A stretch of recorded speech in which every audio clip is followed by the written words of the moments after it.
Hi, my name is Lily Pierce. I'm 27 years old. I'm a lay servant in the United Methodist Church, and I have a disability called Friedreich's Ataxia that does affect my speech, as you've likely already noticed. By the way, how do you like my new Sansevieria back there? It's humongous. I'm going to be moving it to where the Christmas tree is right now once that gets out of the way. Today's topic is pretty contentious. Because America came from England, and because we had to fight for our rights and the Revolutionary War and all the foundations of America, we have sort of running through the symbolic blood in our veins this spirit of rebellion. Part of that rebelliousness is being more skeptical, and that's not necessarily a bad thing, but we take it to this extent where we're distrustful of science, and we politicize literally everything. I mean, healthcare, economic opportunity, college, even cannabis. It's all a partisan issue. And some people would like to make Christianity a partisan issue too, but we know that people on all points of the political spectrum do identify as Christian. So thinking about being rebellious to a detriment, I can't help but think about everything that's gone on this year with COVID and the mask wearing. I'm seeing a lot of rhetoric that is intertwining that rebellious American spirit with whether or not people want to wear masks. Because people say we should have a choice, I shouldn't be forced to do something I don't want to do. Now, do I think that when we leave our house and step out in the street that we should be arrested if we're not wearing a mask? Of course not. That would be extremely fascist.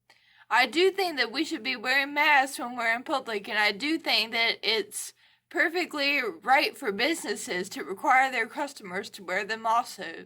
Now, before I go any further, I just want to clarify that I am certainly not in a position to judge someone else's faith and salvation.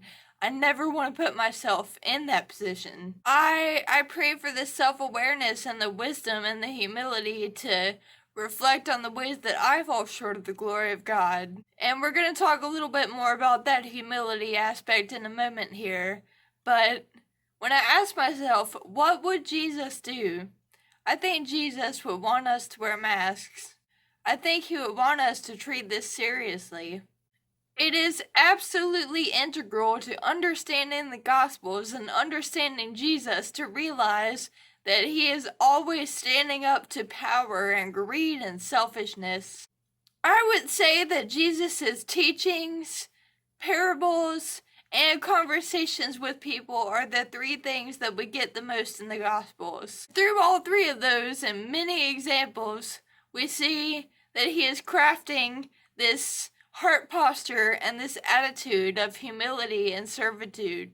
In the book of John, right before Jesus prays in the Garden of Gethsemane and is arrested and is eventually put on trial and eventually crucified and, praise God, eventually resurrected, he washes his disciples' feet as a final reiteration of his ethic. And he says, do the same for others and each other. And several times in the Gospels, he says, the first will be last.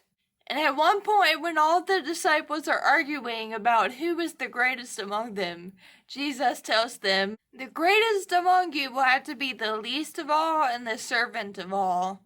So if I ask myself, what is the more humble attitude that seeks to serve and love others? Is it better safe than sorry, or is it you can't make me? Are we going through life putting ourselves first or putting others first? Jesus says in the Gospels, be doers of the word, not just hearers. In the book of James, we hear that if we claim to love our neighbor, but then we don't actually help them when they need help, then our quote-unquote love is futile. Biblical love is an action verb, so what does it mean in this circumstance to put love into action? Love has to actually manifest as helping and caring for others and doing good works. We're told in Ephesians 2:10 that we were created for good works in Jesus. So in this circumstance, how do we manifest love for our neighbors? I would say wearing the mask and doing our best to protect other people. I can hear the rebuttals in my head now, people could say that it's a bit of a slippery slope, and that if I'm saying that biblical love manifests as protecting others from our germs, then couldn't that be taken as, well, should we wear masks all the time? Because we can always give some kind of illness to people. I'm not really going to get too far into that. I'm just going to say COVID is markedly different from other illnesses. Other illnesses have not overwhelmed our hospitals the way that COVID is right now. So I believe that we followers of Jesus need to be doing our part to make this pandemic come to an end sooner rather than later. Because it's not about us. We need to stop putting ourselves first. Thanks for listening, and God bless you all.